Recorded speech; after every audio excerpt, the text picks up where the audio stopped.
अस्सलामुअलैकुम नाज़रीन इकराम से आप सबको खुशामदीद। मेरी आज की वीडियो कुरुलुश और हान के बारे में है और आज की इस वीडियो में इसके एपिसोड 13 पर व्यू होगा और अहम किरदार और वाक़यात पर भी बात करेंगे। तो आइए चलते हैं आज की वीडियो की तरफ। तो नाज़रीन इकराम सच बताइए कि कैसी लगी आप लोगों को इस बार की एपिसोड।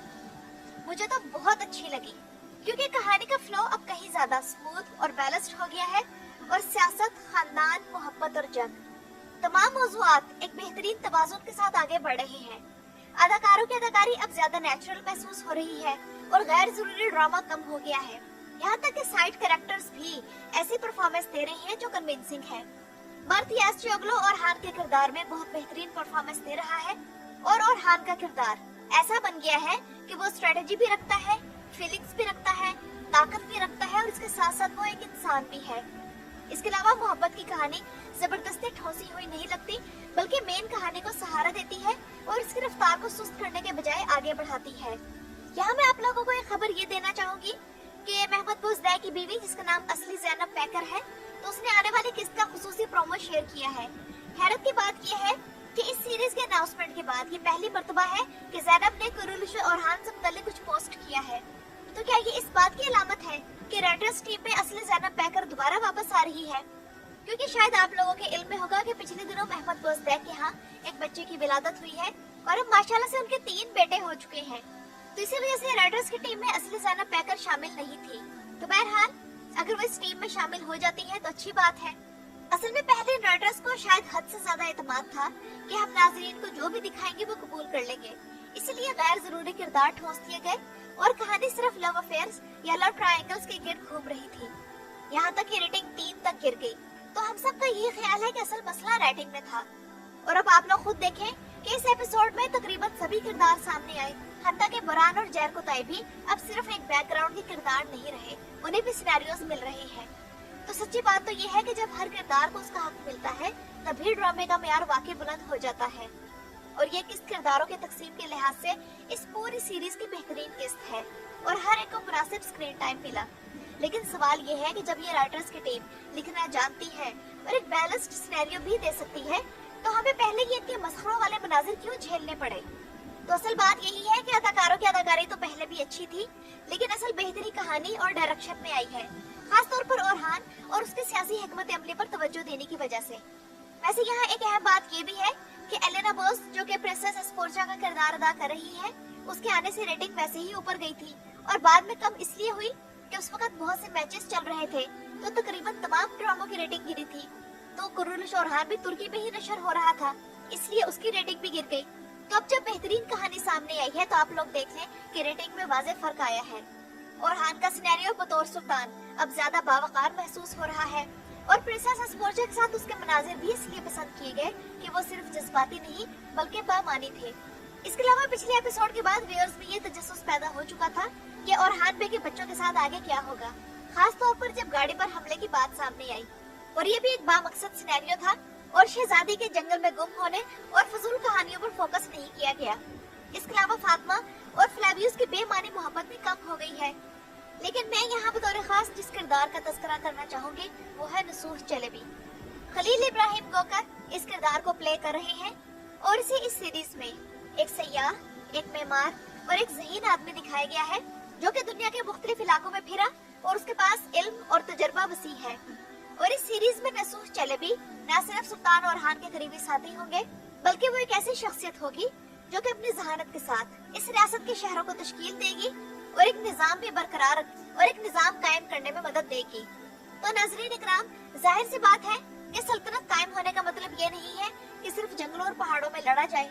और बाकी इस वक्त ओरहान बहुत तन्हा आगे बढ़ रहा है, उसके पास ना कोई ऐसा है जिससे मशवरा करे और ना कोई उसकी रहनुमाई करने वाला है, क्योंकि इस मामले में कारा खलील के किरदार को इन लोगों ने बहुत महदूद कर रखा है।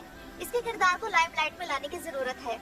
और नसूह के साथ सीन बहुत बेहतरीन था और वैसे तो ये लगा कि सीन काफी छोटा है और मुझे उस सीन में एस्पोर्चा की मौजूदगी पर भी ताज्जुब हुआ। लेकिन नसूह चूँकि असल में एक मेमार है तो इससे ज्यादा गहराई की तवक्को नहीं रखनी चाहिए।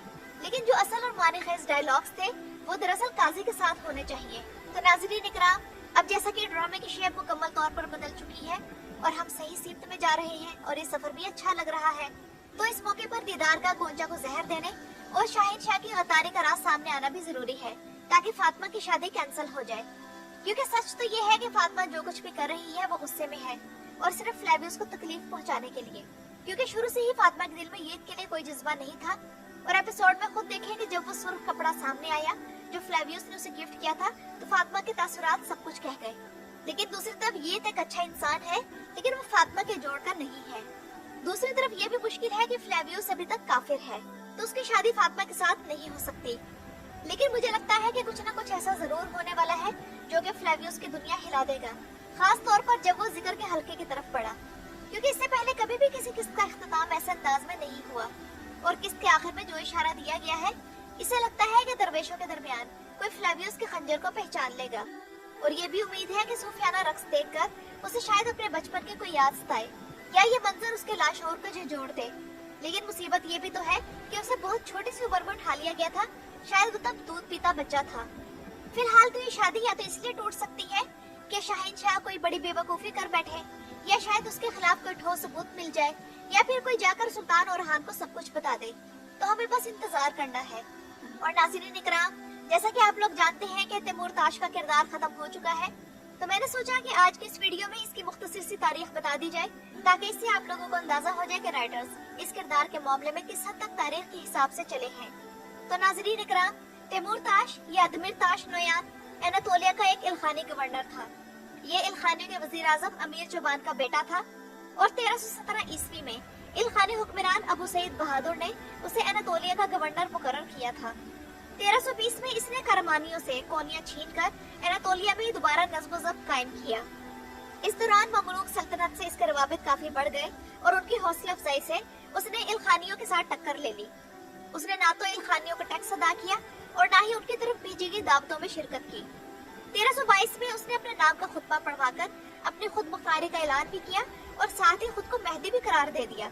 ताहम उसकी बगावत को जल्द ही उसके वालिद अमीर चौबान ने कुचल दिया और उसके बाद उसे इल्खानी हुक्मरान अबू सईद बहादुर ने माफ कर दिया और दोबारा से उसे एनातोलिया का गवर्नर बना दिया। 1324 में उसने एक तुर्क कबीला जिसका नाम हामिद ओगलो था, उसके सरदार फलकुद्दीन दुंदार बे को कत्ल कर दिया। और 1326 ईस्वी में एक दूसरा तुर्क कबीला जिसका नाम अशरफ ओगलो था तो उसके सरदार सुलेमान को भी कत्ल कर दिया। 1327 में अबू सईद बहादुर के गजब से खौफजदा होकर उसने मिस्र के ममलूक सुल्तान मोहम्मद बिन कलाबून की पनाह ली। तो शुरू में तो मिस्री दरबार में उसके साथ अच्छा सलूक हुआ और उसका इस्तकबाल किया गया, लेकिन बाद में अबू सईद के साथ मुआहिदा करने पर सुल्तान के हुक्म पर अगस्त 1328 में उसे गला घोंट कर कत्ल कर दिया गया। तो शायद अब आप लोग जान गए होंगे कि औरहान बे ने तैमूर ताश को कत्ल क्यों नहीं किया और उसे क्यों छोड़ दिया। और इस तारीख को जानते हुए हम आसानी कह सकते हैं कि राइटर्स काफी हद तक तारीख के हिसाब से चले। और नाज़रीन इकराम, जैसा कि अब इस ड्रामे में दुश्मनी का फोकस वो तुर्क मारते हैं जो कि सुल्तान और हान की रियासत को तस्लीम नहीं कर रही। इनमें से करासी अमारत का तमीर हान बे तो आ चुका है, लेकिन अब जर्मियान अमारत से ताल्लुक रखने वाला एक किरदार जिसे हम कुरुलिश उस्मान के सीजन 5 में भी देख चुके हैं, यानी कि महमद बे, तो उसकी एंट्री भी दोबारा होने वाली है।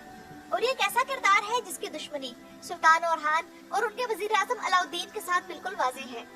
इस किरदार के पास उस्मानियों के खिलाफ एक मजबूत और वाज़ेह दुश्मनी की वजह है और वो है गोंजा खातून।